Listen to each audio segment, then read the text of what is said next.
Now for our very own local sampling of movers and shakers in the Climate Reversal Initiative. Put your feet up and enjoy your favorite sustainably sourced fermented drink while you get caught up on the great things happening in our community.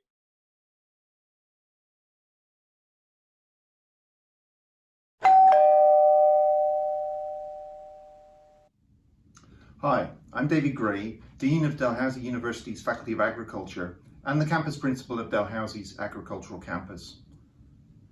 When I talk to people about agriculture, I talk to them about what are the top 3 challenges facing us globally.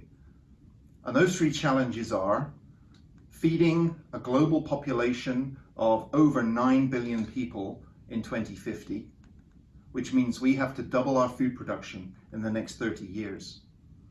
The second one is climate change, and we're all seeing and experiencing the evidence of global climate change. And the third one is access to fresh, safe water. The solutions to those challenges are all going to be based in agriculture. And therefore, as a faculty, we have committed to aligning ourselves with the United Nations Sustainable Development Goals. And our strategic plan that was launched in January of 2020 has mapped all of our activities against those 17 goals. We are asking ourselves what we're doing and why we're doing it.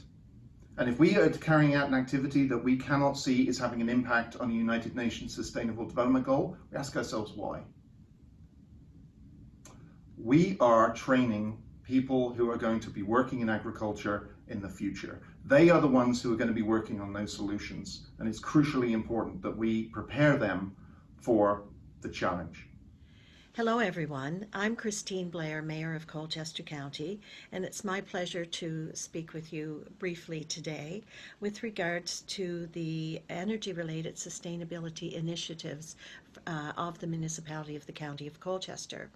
We're in our second year of our Solar Colchester program, which offers municipal financing to homeowners to install solar PV panels on their properties at an attractive interest rate. So far, we have installed panels on 17 homes throughout Colchester, and we just finished recruiting new installers so that we could do more. From our municipal buildings, we put solar panels on the Rath Eastlink Community Center and the Don Henderson Memorial Sportsplex. For both of these parts of the program, the homeowners and the municipal buildings, we have applied for funding so that we could do more. We installed 2 wind turbines at the Balefield facility in Kemptown in 2014 that has a total nameplate capacity of 100 kilowatts. The municipality has launched the Carbon-Free Colchester this month, and the purpose of this project is to engage the community on topics relating to energy, greenhouse gas emissions, and climate change.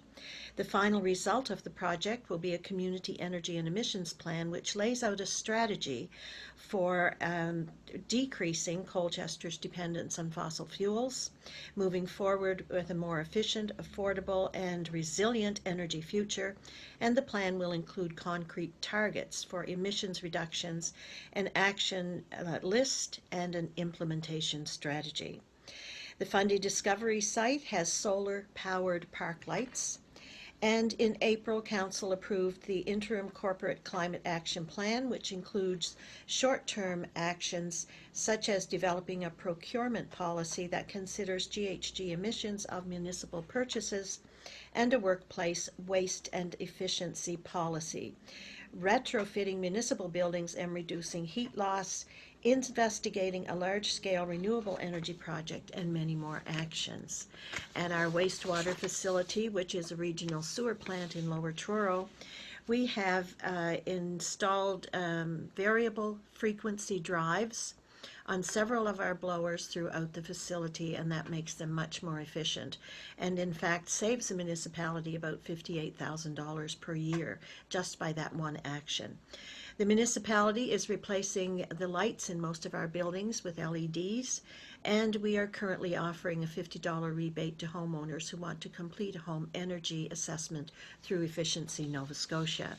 And that's it. Very briefly, we do have electric units where you can plug in your electric cars for recharging the batteries as well in some of the places in Colchester County.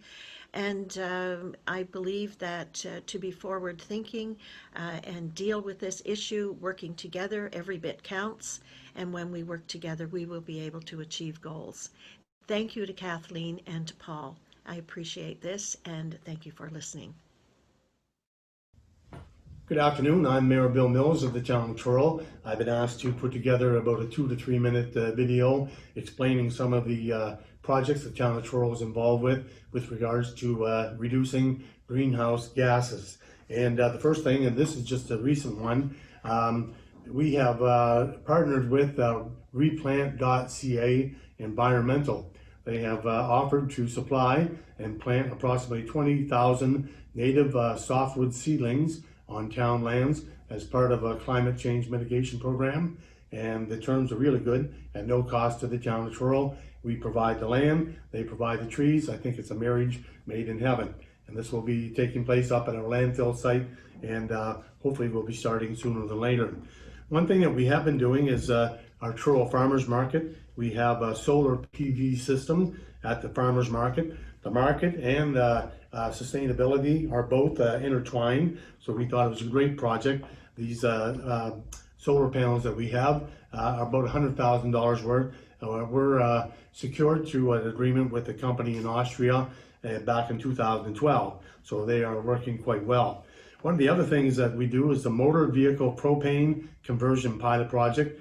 It involves the fuel conversion of 3 town-owned passenger vehicles from gasoline to propane. They would be in our public works or our land use enforcement staff. And also, along with that is propane conversion projects for town buildings. And that's been underway, and we're working on it. It involves fuel conversion for 4 town-owned buildings and heating plants, boilers, from oil to propane. And 2 replacements were at the town Truro Public Works, also the Douglas Street Recreation Center, and 2 replacements proposed for the town of Truro's police service building. So those are kind of exciting things. Also, we are working with Honeywell. Honeywell, we've entered into a performance contract, and that will help us a program where the cost of the project is offset by the energy and applicable operation savings stream generated by improvements. The program requires Honeywell design, install, and commission improvements to town facilities. The savings will be monitored, verified, and guaranteed by Honeywell for the duration of the contract term. The good news is this is a 100% guarantee on the contract, so cost to design, install, and commission improvements is 100% guaranteed by Honeywell. The energy savings over the period are 100% guaranteed, and which also should lead to a reduction of greenhouse gas emissions. So we're also on the outlook for other projects that will be suitable for the town of Truro, whether it be solar, whether it be wind, and so on. So this is a work in progress of which the town of Truro is very passionate, and we also seek advice, and we also seek partnerships to commit to the elimination of greenhouse gases. So thank you very much for the opportunity to explain to you what the town of Truro is doing and planning to do in the future. Thank you very much. Hi, my name is Paul Manning, and I'm going to do a quick demonstration on the science of carbon cycling. I am a postdoctoral researcher and an instructor at the Faculty of Agriculture at Dalhousie, and really understanding carbon cycling is key to understanding climate change. And what it boils down to is that there is too much carbon, or in this case, what I have are little black beans in these different pools. Each of these black beans is a little bit of carbon. And what we're seeing is that the amount of carbon in these different parts of the environment moves around depending on what's happening. So for instance, if a plant decides to pull some carbon dioxide from the atmosphere to make a sugar, we see it go into plants. When that plant loses a leaf and it decomposes, part of it will go back into the air, some of it might go into the soil. So that amount of carbon is moving from here, might dissolve into the ocean or be used by a photosynthetic organism in the ocean. Those organisms die, goes back into the atmosphere. it moves around a lot. But the issue is we have this other source of carbon, which is fossil fuels. And fossil fuels are the long dead remains of organisms that lived millions of years ago. And when we take those fuels, things like coal or petroleum or natural gas, and we burn them for energy or to move ourselves from one place to another, that releases carbon dioxide into the atmosphere. And we have more and more CO2 in the atmosphere. And CO2 or carbon dioxide, it's effectively a really good insulator, so it holds heat. And that makes our world warmer and warmer. The more CO2 in our atmosphere, the warmer our world is, and that has all kinds of destabilizing effects on our environments. Consequences for biodiversity, consequences for our own health and security. It makes our planet a much less secure place to be. Hi, my name is Dr. Sarah Stewart Clark, and I am an Associate Professor in Shellfish Production at the Faculty of Agriculture at Dalhousie University. I think about the future of food production a lot in both my research and my teaching. I research our shellfish sector and work with provincial governments and industry partners to ensure that our shellfish farmers have the research and development that they need to remain stable in the face of a really changing ocean due to climate change. And the reason that I think it's very important to support our shellfish sectors and ensure they remain resilient is because much of our future protein production should be coming from shellfish. We need to produce more food in the next few decades than we have in the last 10,000 years in total. And yet 50% of our habitable land is already used in agriculture. And we don't want to clear more forests because we need, of course, intact forests to help regulate our climate.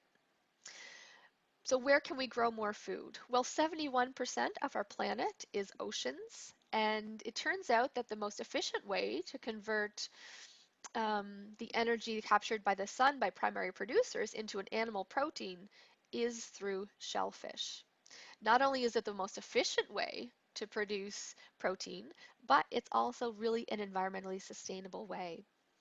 By choosing to add more shellfish to your diet, you are helping to reduce greenhouse gas emissions in our food production systems. And that is because it only takes 0.5% of the greenhouse gases to produce an equal weight of shellfish as it does to create protein from land animals like cows and poultry and hogs.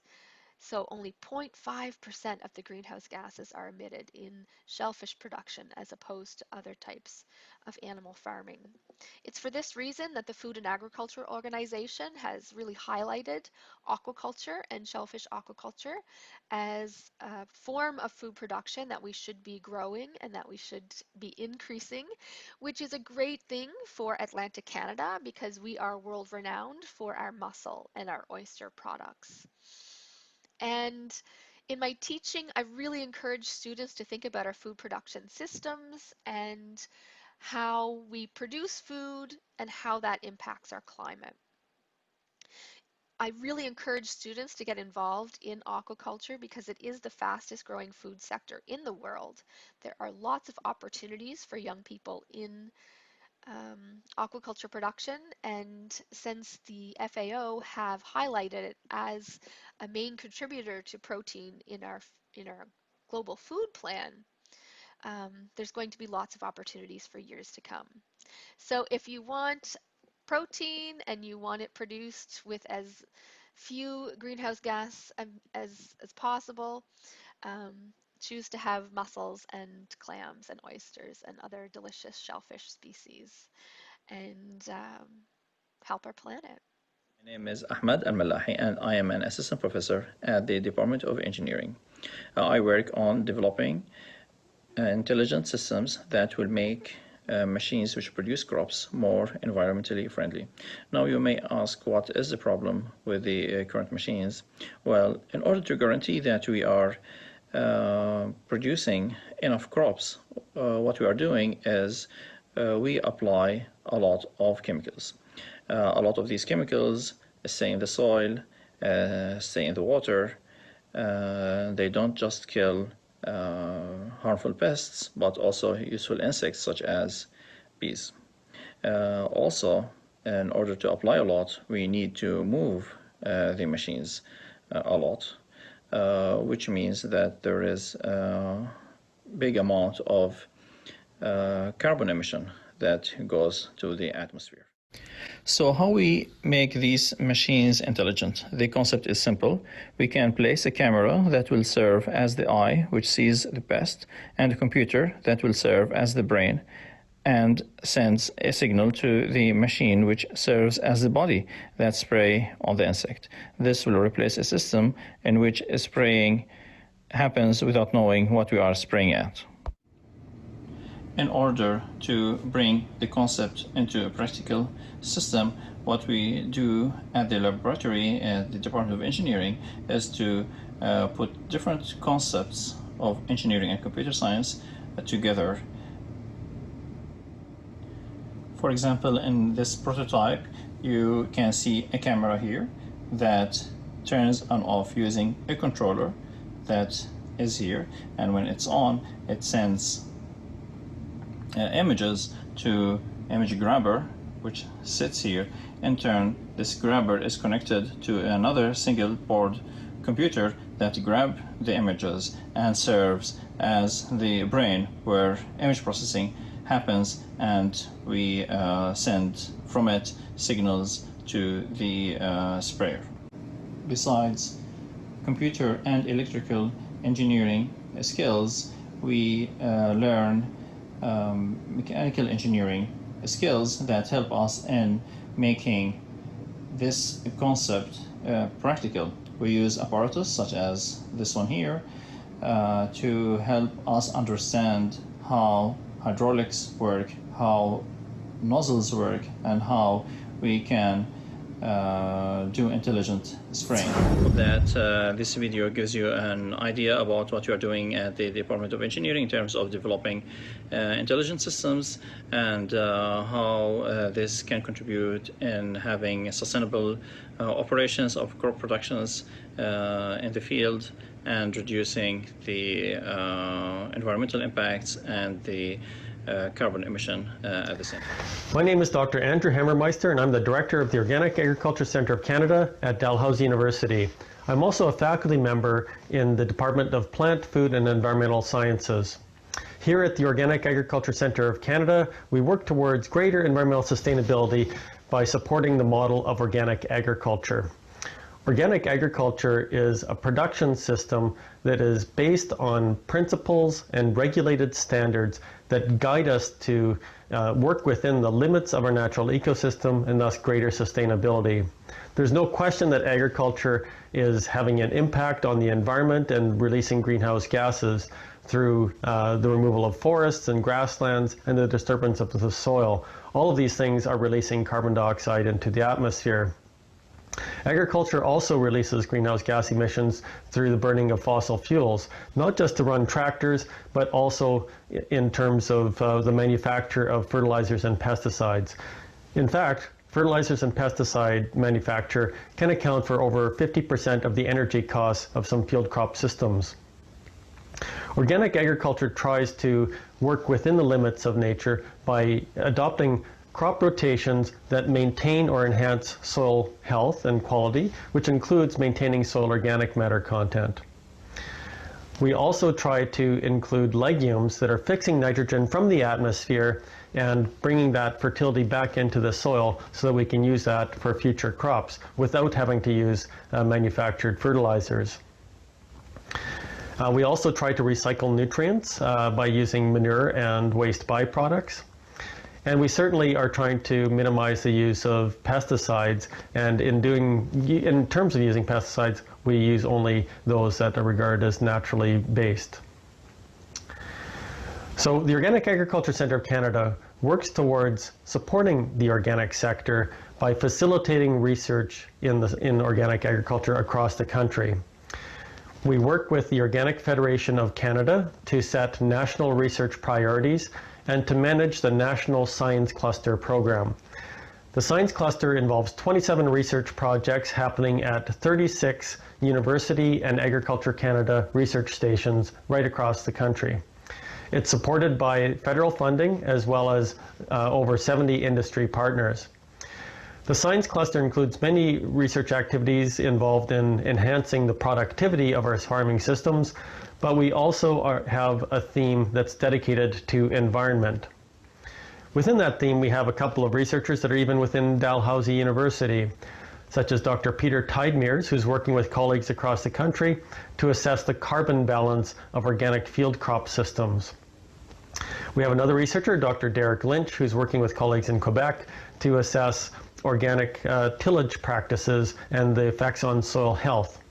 We're continuously trying through this research to improve organic production practices and enhance the outcomes that we're trying to achieve. So you can get involved by visiting our website at www.dal.ca/OACC and seeing the Organic Science Cluster pages and all of the research activities that are going on. And we will soon be beginning the process of establishing our next Organic Science Cluster program, which is generally a 5-year program. So I invite you to join us, and always welcome anyone who's interested in organic science. Imagine the opportunities before us if we significantly change crisis to solutions. We are contending with significant environmental health and equity crises, and now it seems that the conditions are critical enough and urgent enough to take collective action. I am Dr. Kathleen Kevany with Dalhousie's Faculty of Agriculture, and my work has largely been around fostering systems thinking to move us towards sustainable diets and plant-rich living. I am inspired by and maybe even a fan of the decades of excellent work of Paul Hawking and Project Drawdown. They have mapped, modeled, and measured an array of strategies to turn this crisis into opportunities. The title of their 2017 book is The Most Comprehensive Plan Ever to Reverse Global Warming. I support these strategies as they offer multiple benefits and are no-regret solutions. Each solution reduces greenhouse gases by avoiding emissions and/or by sequestering carbon dioxide already in the atmosphere.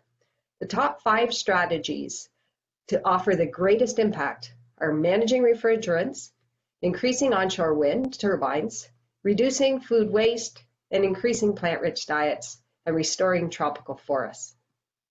Learning that such accessible and easy strategies could reverse global warming would compel us to become champions ourselves of reducing food waste and promoting plant-rich living. These 2 strategies alone, if adopted more broadly, could turn our crisis into great opportunities. These actions are key from every perspective. They would help increase food security, food sufficiency, and greater sustainability of our food system. Not wasting food would mean more resources to go to ensuring people are well fed and resources are wisely used and fairly distributed. By shifting to more plant-rich living, like the 2019 Canada Food Guide recommends, we could be enjoying better health, less illness, and less vulnerability to communicable diseases. Food equity and accessibility would be enhanced along with animal well-being. I also am the editor of the recently published book, Plant-Based Diets for Succulence and Sustainability. And one of the endorsements was from Professor Boyd Swinburne, and his endorsement reads, and I quote, "This is the direction we must go in, creating food systems which promote health and well-being, environmental sustainability, social equity, and economic prosperity. It is a huge ask that this book is in the vanguard of showing the change agents of this world, which is all of us, how to turn this enormous challenge into exciting opportunities. So let's build a better future together, a future where food becomes a vessel for human, animal, and planetary health." Look forward to you joining with us. Well, a big thank you to our local experts, researchers, leaders, people, for highlighting some of the superb things you're doing toward the Countdown Climate Change Challenge. Just a reminder, if you want to be entered in the draw to have a tree planted in your name at the Fundy Discovery site, please fill out the Google form linked in the chat with your name and contact information. Okay, wonderful. Now I have the great opportunity to introduce you to our three panelists for the Q&A section of our event. We have, in one particular order, Julianna Barnard, the Sustainability Planner for Municipality of Colchester, Kathleen Kevany, an Associate Professor who works on sustainable food systems, and Julianna Barnard, Chair of the Living Earth Council. Each panelist is now going to provide an introduction about their areas of expertise and how they relate to our call to action. We will open up the floor for questions and answers after their brief remarks. Take it away, Julianna. Thanks, Jason. Good afternoon, everyone. Thank you for being here. My name is Julianna Barnard, and as Jason mentioned, I work as the Sustainability Planner for the Municipality of Colchester. The main focus of my job is on emissions reduction initiatives, both for municipal facilities and in the community. In the video you saw earlier, Mayor Blair listed a few of the things that the municipality is doing to reduce emissions and to mitigate the impacts of climate change. Local governments, such as the Municipality of Colchester and the Town of Truro, can play a significant role in addressing emissions and reducing energy consumption, since municipalities have control or influence over so many areas, including solid waste, water and wastewater, building codes, land use planning, economic development, active transportation, transit, renewable energy generation, and others. And municipalities can also achieve even more when they work together. So currently, with the help of our consultant, Sustainability Solutions Group, the Municipality of Colchester is working on Carbon-Free Colchester, which will be a community energy and emissions plan that lays out a low-carbon pathway for Colchester over the next 30 years. This will be a big picture plan to transform our community's energy systems with the objective of shifting our community from carbon-intensive fuel sources to reducing energy demand, and then meeting remaining demand with local low-carbon energy sources. The plan will evaluate existing energy consumption in Colchester to establish a baseline or a starting level of emissions. It will set targets for where we'd like to be in 2050 and describe a list of actions to take, or that the municipality and the community will take to reduce emissions and to meet those targets. The plan will include an implementation strategy and a monitoring and evaluation plan as well, because if we don't have long-term stewardship and long-term plan for implementation, then it may not happen. Some examples of actions that could be in the plan include reducing energy consumption in old and new buildings, such as through building code changes, retrofits, and updating equipment, switching to electric vehicles, trucks, and buses, improving transit options and active transportation infrastructure, and producing more local renewable electricity. So those are just a few examples of the many things we could do. The actions prescribed in the plan will have numerous positive social and economic benefits as well, ideally including things such as reduced energy costs, new green jobs, reduced energy poverty, and better access to healthy and clean transportation options. Reducing emissions and transforming our communities to be greener and more sustainable will make them more affordable, more resilient, and will make them ultimately better places to live. So there will be a few opportunities for the public to participate in the Carbon-Free Colchester project. So I'm just going to put the link to the project website in the chat. So if you have more, if you want more information, you can follow that link. Thank you. And on to you, Kathleen, I think. Great. Well, thank you, Joanna, and thank you, Jason, and everyone for joining with us today. And I'm going to echo much of what Joanna has said. So friends, it is evident that we are living beyond planetary boundaries. It's like our bank accounts are empty, we're broke, but we don't want to tell our families. We're living on credit and we can no longer deny it. It's in the way we are building our buildings, the foods we are producing, consuming, and too often wasting, in the way we are getting around and relying on fossil fuels. We are generating more greenhouse gases than healthy systems can sustain. It's time to talk to our family about being overdrawn. We have to fess up. But the good news is that there are solutions that we know we can put into play in this decade of action. So what can each of us do? Besides learning more about Project Drawdown, I recommend that we all reduce our consumption and our waste, plant more trees, and practice regenerative agriculture. Care deeply about our soils. Join with the growing number of people worldwide who are choosing plant-rich, succulent diets. Engage with each other. Talk to leaders. Listen to youth. Vote for leaders committed to investing in the future and moving beyond the short term. Run for office. And whenever feasible, walk rather than driving. Live lightly, live joyfully, live mindfully. We all must double our efforts so that we can avert the climate crisis. We know we can do this. Look at what we've mobilized around COVID-19. We can see our shifts helping not only us benefit, but that all may live kinder, wiser, healthier, and happier. It's now our time to replenish our accounts and to rebuild our reserves.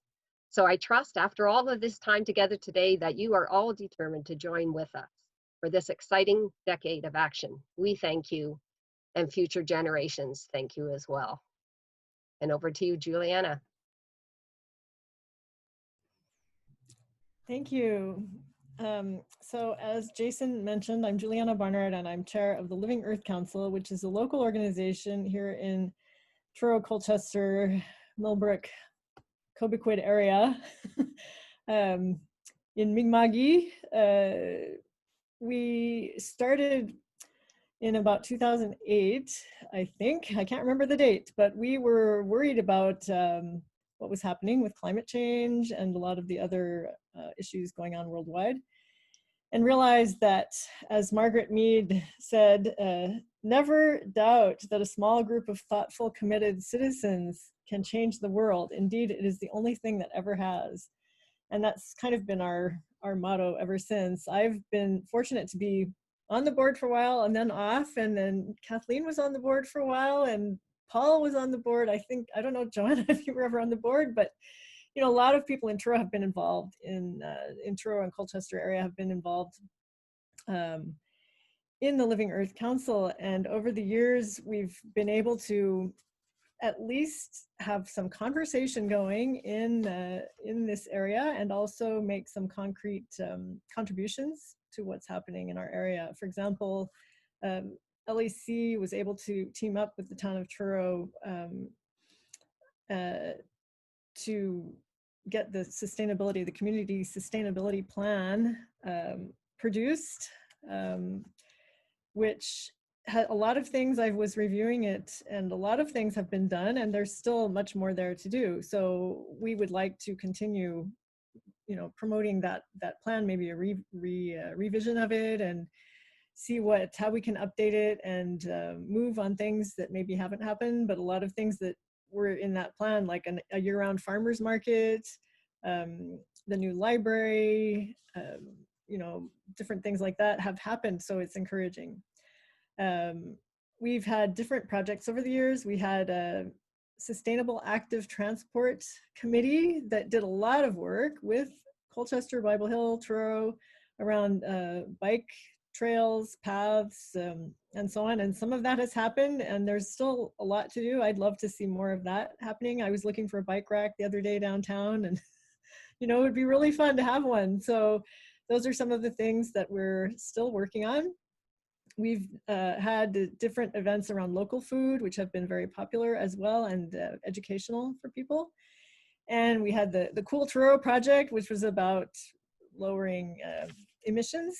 So we feel that basically we're still interested in the same things, and we'd like to continue kind of upping the ante and seeing progress in all of these areas.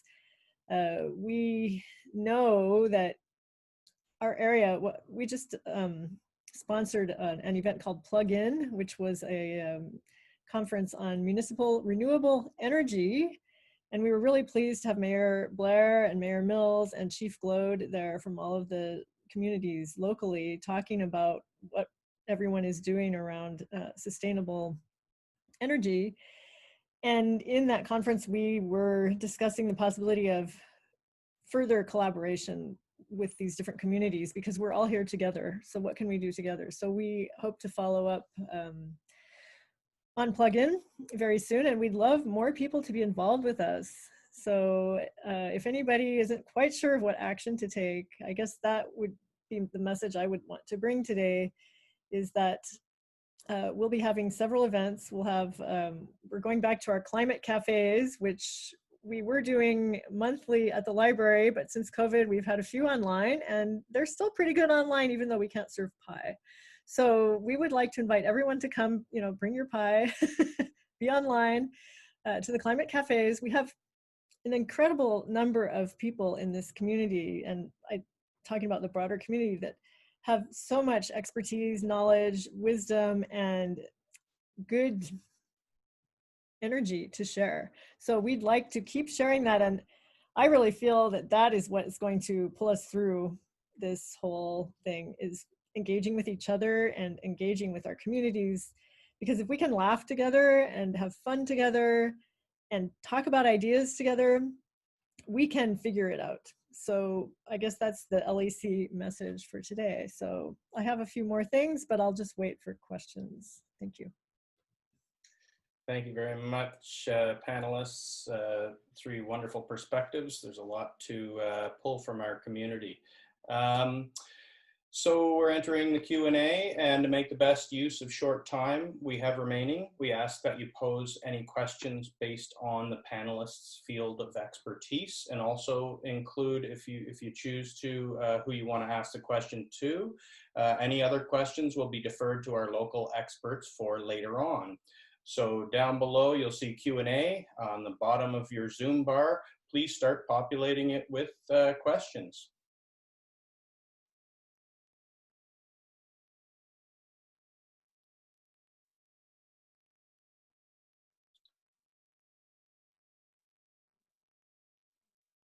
So I'm seeing a question in the chat. Okay, that's what we have, sorry.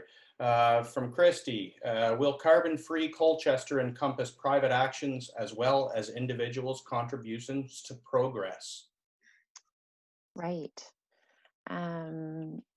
So the baseline encompasses everything, including energy use by residents. So our baseline picture is definitely going to include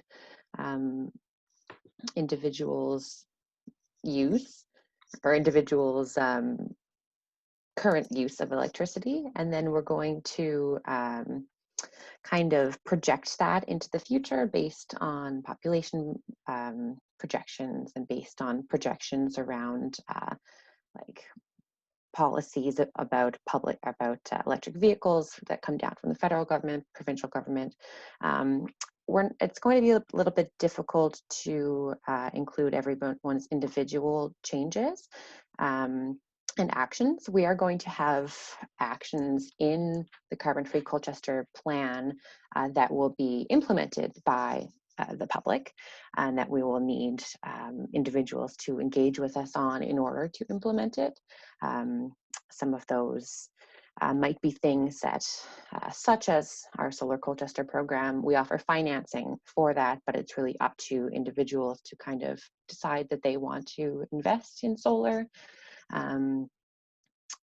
So I'm anticipating that there will be actions for individuals to implement.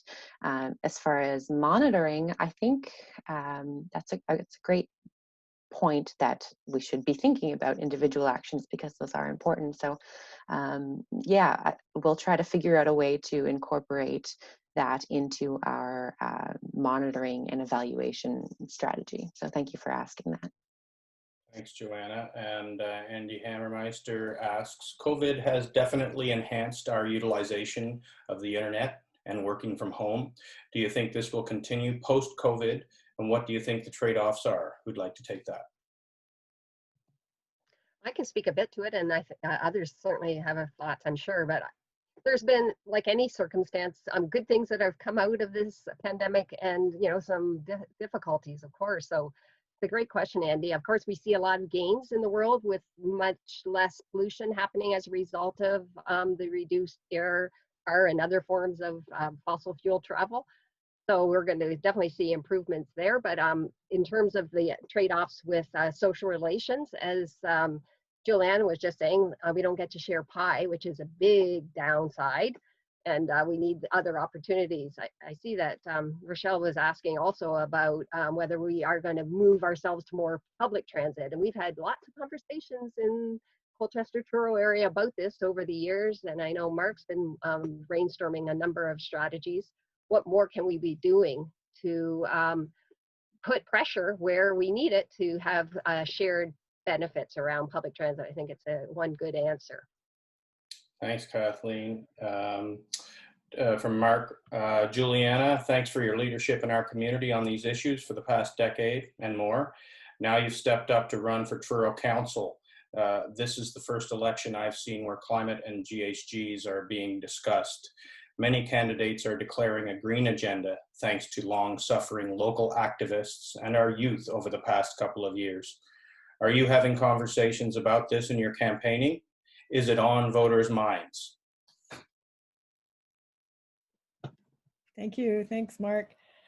I guess, well, first I'll say I am here with my LEC hat on today, but it is true that I did decide to run for council. And part of it was this year I was really thinking, what can I do more than what I've already been doing? Because I have been an activist for many years and I've been using the cloth bags and riding my bike.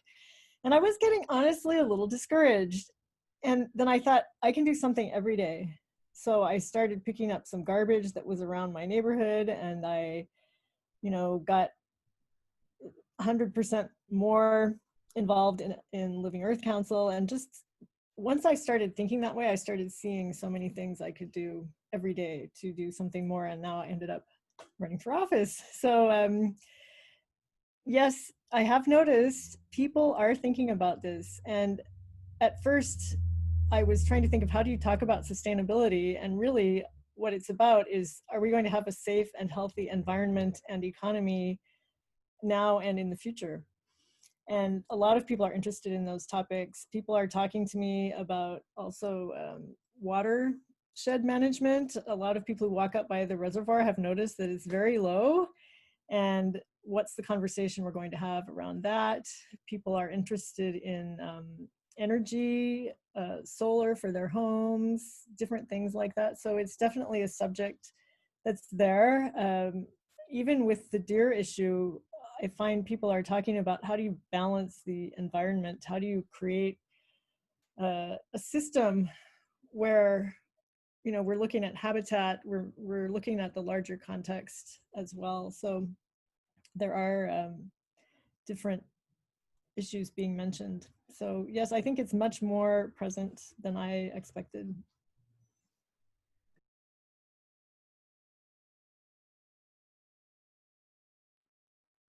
Thanks, Julianna. From Holly Lennox, Joanna, at Plug-in, Mayor Mills agreed to work together with Colchester and Millbrook on renewable energy. Have you heard from anyone at the town of Truro that they want to get involved with the Colchester plan? If Truro did participate, how would that change the deadlines? Right. So we do have the new planner from Carla Connolly, the new planner from the town of Truro, has joined our advisory committee for Carbon-Free Colchester, as well as a member of the Millbrook First Nation band. Gerald Glode is going to sit on our advisory committee. So I think it's going to be really useful to have someone from both of our close neighbor jurisdictions on that committee, so that we can brainstorm solutions that we could collaborate on, because that's really something that it is missing, is cooperation between the municipalities on things like this. I think that the opportunities, there are greater opportunities if we work together. There's greater opportunities for funding and for innovation, and just more ideas brought to the table. So yeah, we will be collaborating with both the town and with Millbrook. So hopefully some of the actions that come out in that plan are projects that we can engage in together. And I also want to speak to Rochelle Owen's question about transit. Personally, I'm hoping that's also a recommendation that comes out of this plan, because it is something that's lacking in our communities, but we'll have to wait and see. We'll have counselors on our advisory committee for that project, and we'll see, kind of get a feel for what the temperature is for having transit now in Colchester and Truro, because it hasn't been able to happen yet, but maybe now is the time. Absolutely, let's hope so. Thank you, Joanna. Sean asks, with the ongoing COVID-19 pandemic, awareness has been growing around the importance of mental health and well-being. The climate and ecological crisis poses a significant threat to our mental health and well-being. Are there discussions within the county, DAL Ag, LEC on the effects of climate change on mental health and well-being, and ways to create hope and engagement in creating a better future? Thanks for that question, Sean. Who would like to field that maybe first? Well, I suspect, again, all of us have thoughts on this, but yeah, thank you for taking time to be sensitive to those other dimensions of the human experience we have, and our trauma of this loss of our freedom, our sense that our environment might be deteriorating around us.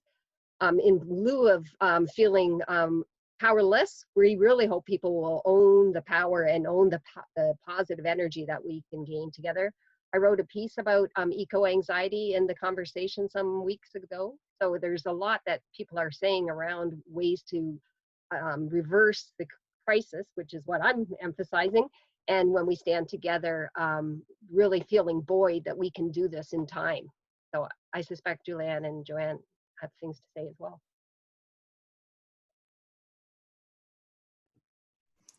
Go ahead, Joanna. I was just unmuting myself to say you could go first if you'd like. Okay, that's a really good point, Sean. That's not something that the municipality has been thinking of, and that I have been thinking of, but that is a really important impact of climate change, climate anxiety, and just reduced mental health, knowing that their future is in jeopardy, really impacting a lot of people's lives. Thank you for pointing that out. Really, that's not something that we've kind of had on our agenda for something to try to address, but it's and especially with COVID and the isolation that's that a lot of people are experiencing as a result, having programming or workshops or some kind of offering something to the community to address or to help alleviate some of those concerns, some of that anxiety would be a really good idea. So thank you for bringing that to the discussion today. Thanks, Joanna. And yes, thanks, Sean. It's wonderful to see these sort of insights emerge. Maybe there's a new opportunity for collaboration around these pertinent issues. Hillary says, Joanna, could you please share specifically how the public can be engaged in and have input into the creation of the carbon-free Colchester plan? Yeah, definitely. So last week we held our first general public engagement session online, and a pretty good turnout, and they were very engaged, so we were very happy about that. We're going to have one more open public town hall toward the end of the project, which will be kind of reviewing the draft plan and providing feedback on the list of actions that the consultant and the municipality put together. In the meantime, we're going to be doing more focused engagement. So we'll be having like focus groups with business owners, focus groups with youth, like focused areas. We might do a survey at one point. everything's still a little bit in flux, but that town hall in about February, it will probably be the best time for the general public to give feedback. There will be a presentation from our consultant about the process for how we came up with everything and the list of actions that we're planning to put forward. And then we'll get the community's feedback on all of that before and incorporate it into the final plan. Thank you, Joanna. Navigating the chat here. All three panelists have connections to local institutions. What do you see as actions your respective institutions can make immediately to guide us down a path to a greener future? Who wants to take that first?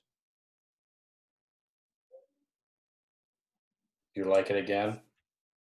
I can start.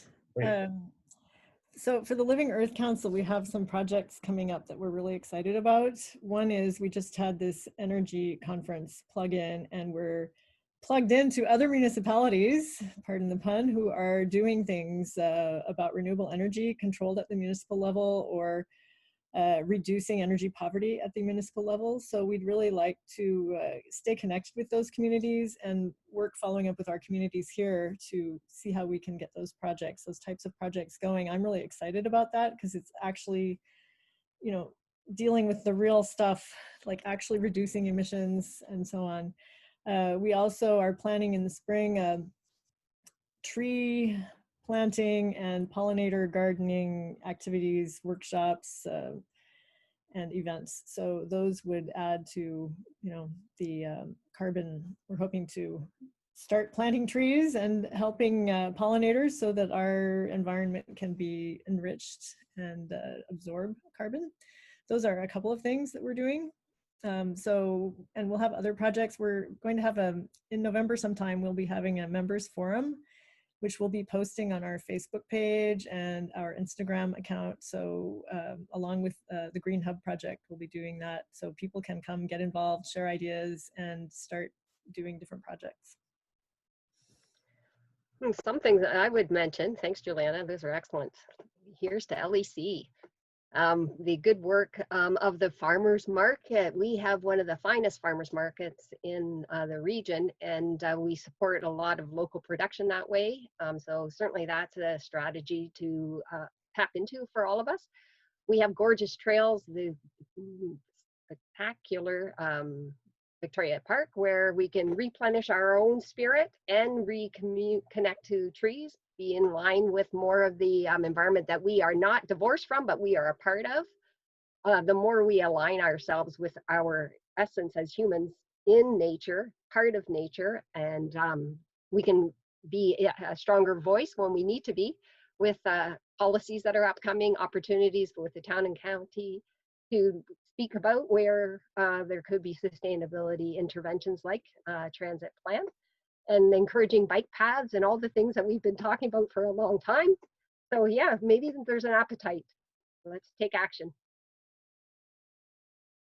Great, and I can just speak quickly about Colchester. I know that I've been talking about this big plan that's going to be a 30-year plan for what we're going to do, but there are some shorter term things that we're doing to kind of get the ball rolling, and everything makes an impact. We do have our Solar Colchester program, and we have applied for a significant amount of money to try to expand that program. So we're kind of crossing our fingers that we can get that, and that's something that we can do because there's been a lot of interest, and it's a really good way for individuals or homeowners to reduce their emissions. We're doing a lot of retrofits and like LED light and replacements and things at the level of our facilities, and doing as much as we can to make our facilities as green as possible. Other short-term things, we have a rebate for homeowners who want to do a home energy assessment through Efficiency Nova Scotia, which is really the first step for any homeowner who wants to reduce their emissions and reduce their consumption, is to get a baseline report for what their energy consumption is and what the big consumers are in their home, so that they know what to do about that. You can find that on our website if you want to apply for that rebate. So there are lots of things that we're doing in the meantime. A lot of them are just kind of like applying for money, applying for grants that are coming out right now. That feels like a lot of what I've been doing lately. We're hoping to install some more electric vehicle chargers, but again, we're awaiting funding. We're awaiting funding for that, and a few other little things. Thanks, Joanna. Just a couple quick notes from audience members. From Christy, that growing plants for food is both positive environmentally and very therapeutic. Yes, horticultural therapy, let's do this. Rochelle Owen included that Dow's climate change plan for operations includes the AC. Perhaps, Lauren, with our outgoing email, we can include that link for Dow, and perhaps if there's one for the municipality as well, we could do that. Just making sure that's it for this event. So I'd like to thank our panelists for being out there, answering some very important questions, putting yourselves out there virtually. It's been a great event. It concludes our Q&A session. And now, without further locally sourced carbon neutral adieu, I will hand it over to Paul to announce the winner of our contest. Hey folks, thanks again for a fun day. That was really cool to see the videos and hear from the panelists. Thanks to everyone. I've got my literal hat here. I'm gonna draw the names that have been coming in through the Google Forms. So this, of course, is for the chance to have your name on a commemorative tree planted that was graciously donated by the County of Colchester, or by the Municipality of Colchester, to commemorate this countdown event. And our winner is Michelle Richards. Yay, Michelle, congratulations. That's really exciting. It'll be cool to see the tree on site, and we look forward to watching it grow and draw down lots of carbon dioxide from the atmosphere in the years to come. Excellent, thank you, Paul. We hope that you all feel inspired to take action. This is not the end. Count Us In wants to know about your actions as part of a citizens' campaign of millions around the world taking steps to reduce their carbon pollution and challenging leaders to act more boldly. We encourage you to do all you can and to share your actions in countusin.org. See it in the chat and in our follow-up email, which you will receive tomorrow. And in closing, we wish to thank all the panelists, presenters in the videos, and the small, mighty team that brought you TEDx Municipality of Colchester. And we thank you for your participation, ideas, and actions. Okay, be safe out there, everybody. Thanks for tuning in. Thanks, everyone. Thank you. Thank you.